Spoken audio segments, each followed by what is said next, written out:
Hiya guys, welcome back to a new series of Surviving Darkout. There's been a ton of stuff gone on since I've last played this game, and since I've last made any videos for you guys. There's been so many new updates and bug fixes. It's no longer in beta, so no, this is not Surviving Darkout beta. That finished at part 11 or part 12 I think it was. This is now Surviving Darkout, the full game.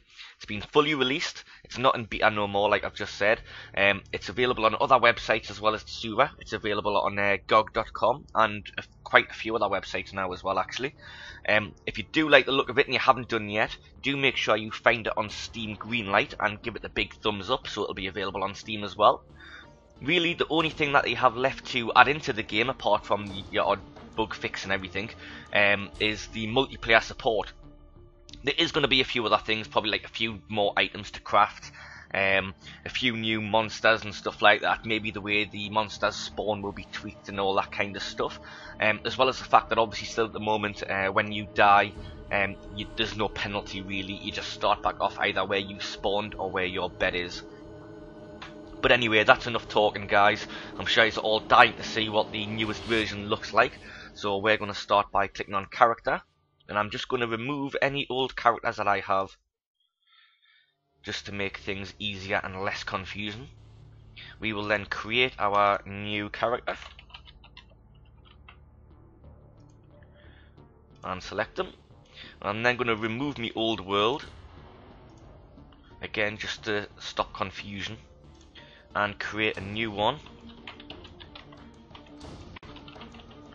I'm going to leave it small, because that'll make it easier for finding all the stuff to put it across to you guys, if you know what I'm saying. Obviously, if I made a large world, that's the type of thing that I do prefer to play. I like my worlds being as big as possible. But when I'm making this kind of tutorial slash playthrough for you guys, it's best off having a small world so we can find those strange things a little bit easier, so I can obviously show you guys them. But anyways, we are going to make it random. And we're going to create it now, and once we select it, again the screen will pause for a bit. It hasn't crashed, it is just creating the world. There we go, you see, looks like it's crashed, but it hasn't, guys. It's absolutely fine.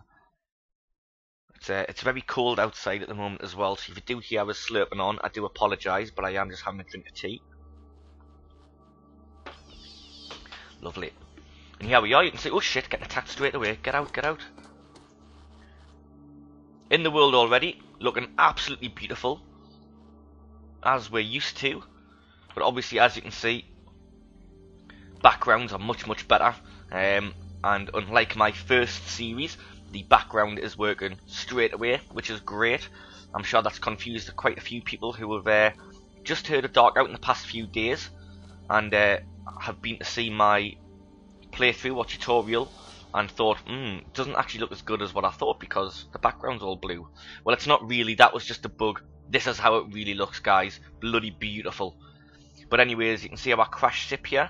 We've got a few new icons popping over when we're hanging over stuff, so it tells you what tool you need. Shovel, pickaxe, that's like an aiming for like the gun. That's telling me that this is an inventory basically. I can open it and it should have stuff in. So if we shift left click, we open. And then we can shift right click to drop them straight into our hotbar at the bottom. If we shift left click, they don't actually disappear like they look they're doing. I'll show you what happens. Press tab, you get our inventory screen, and obviously shift left click and just drops it straight to the inventory. Shift right click and drops it straight into the hotbar at the bottom.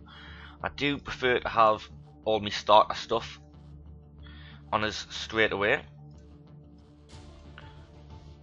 on my hotbar straight away even.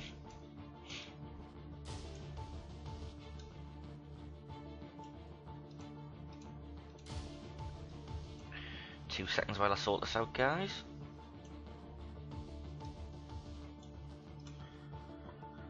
That'll do for now, and again I can press tab to close inventory, or I to open and close it, or you can even click on the boxes there to open and close. This box here that you've seen come up is the crafting box. I can do the same with that. I can either click on there, or I can press C to open and close it. Now before you had to research stuff down at the bottom here. Now you open your crafting menu and click on research, and that gives you all the stuff you can research, obviously. That is how many research points I have. You get research points by digging, building, all that kind of thing. You'll see soon enough. Once you have the points, you can start researching stuff in the list. And the first thing I'm going to start researching is my leather suit. As you can see, only got 35 points left there now. Can't craft research anything else. The research is stored there. We can craft and research 4 things simultaneously. That's 4 crafting and 4 researching. We can close that, I believe, by just clicking there. There we are. And again, once you research something, you can then craft it. We do have a few things we can craft to start with, such as building blocks for walls and back walls. We can make torches already. We've got a few different things for storage, so on and so forth. Up the top you can see we have the time of day, the amount of shadow in the world, which always starts off as 99, basically the maximum amount of shadow possible. The aim of the game at the moment is to try and get it as light as possible, making it easier for us to survive.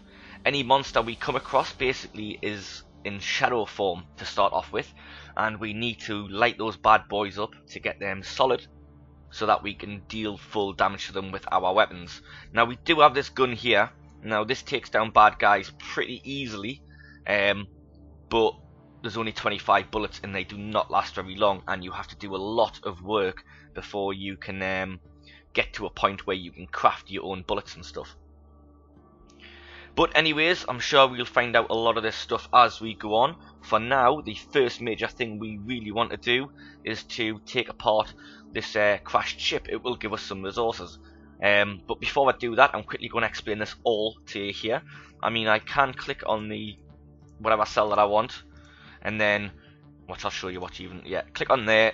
You have the top box is controlled by left click. So I could dig like that now, but if I was to right click, that's going to control what's in the bottom box, which at the minute is the axe. Like that, look, yeah, simple as that. But if I actually use the scroll wheel, you can use the scroll wheel as well, guys. Yeah, if you don't have inventory or crafting window open, you can scroll wheel through your hotbar. If you leave it on the first one, which has all at the top, basically what that is telling you is that is going to automatically use the right tool for the job. So as you can see, it's just telling us I need to use an axe. Now if I was here trying to use left click, it's not, I'm using a shovel and it's not going to work very good. It's going to take ages. I would have to be right clicking to make sure I'm using the right thing, like that, you see. But by keeping it on all, I will automatically use here, even if I'm left clicking, I'll automatically use the axe, like that. And then I'll automatically use the shovel by left clicking as well. So that's a great tool to have, a great thing to use, keeping it on all. It stops you having to like fart around always, like using your mouse wheel or coming down here to click, etc, etc. But anyways, as you can see, it's only a couple of hits per part of this crashed pod. Oh shit. Shadow dogs, shadow dogs. Again, it doesn't really matter if I die at the moment. I'll not lose anything, and I'll just respawn where, like, straight back there, basically.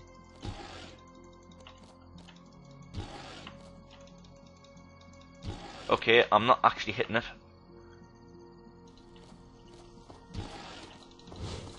That's better. Using the torch, see how it's gone white now? That means it's not a shadow anymore, and it will actually take proper damage. Now these little squiddy things, I don't believe those are already shadows. I think they're just physical straight off, so you can kill them quite easily. My health's already pretty low, but we've killed a few beasties. There's more coming. Right, so if we press tab, there you are. Oh shit, run.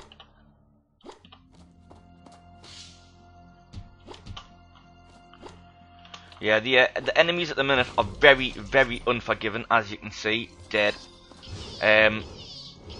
So do get used to dying a lot to start off with, until at least you have your house and stuff Stop spawning in, man. Will you just go away?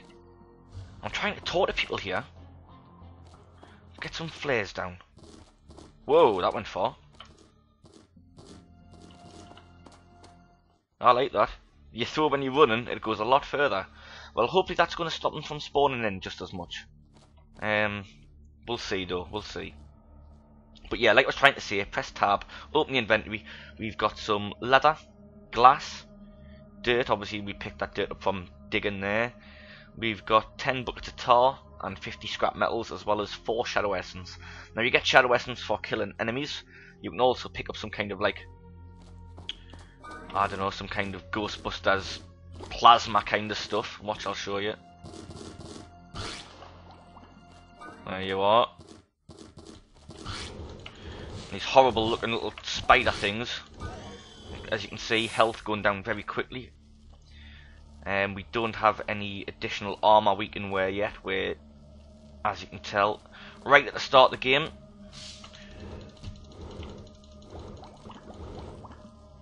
Killing those. We've got some city ruins over this way by the look of it. But there's a nasty big monster there that spews lots of green slime. Yeah. These are quite good. These are quite funny, these spewing monsters, because if you basically stand right next to them when they try to spew on you, they tend to spew on themselves, which kills them. That also killed me as well, but never mind. Luckily we haven't travelled too far away from home, or from the spawn point. Now here you go, this is all man-made stuff. Once I kill this jerk, I'll show you what we can do. I am moving slower because I am in water. That happens when you're in fluids, and happens even worse when you're in tar. But we can basically, if you can see that just turned green there, this is all scrap. Not exactly scrap metal, it might be, it might not be, it's random scrap. So if you find any stuff like this, it's always good to dig it up and pick it up. We could obviously start building our home here, because it's already got a few walls and stuff already down, which would save us a few resources. But with this being the type of game that it is, I love a good old look around before I decide where to start setting up shop. There's loads of tar there. That is going to be a bit of a git to get past. Looks like we're going to die again any second.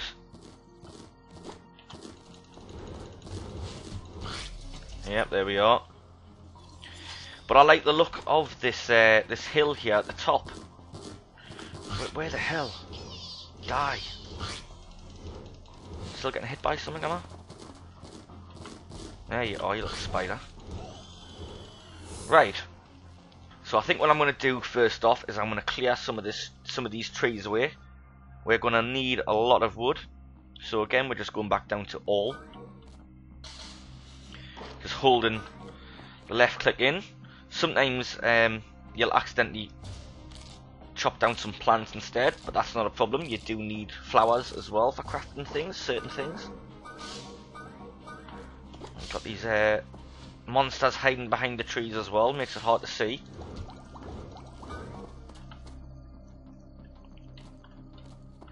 Again, about to die any second.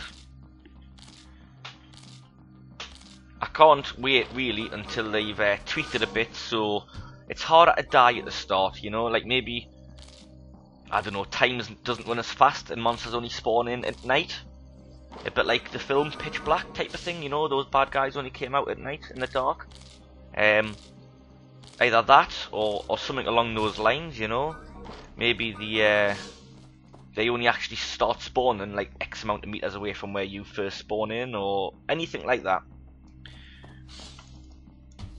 Oh, there we go, dead, you see.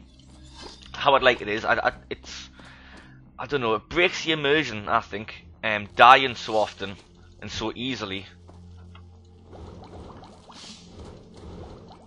I would like to see it being harder to die to start off with, but then easier to die and a lot more consequences later on.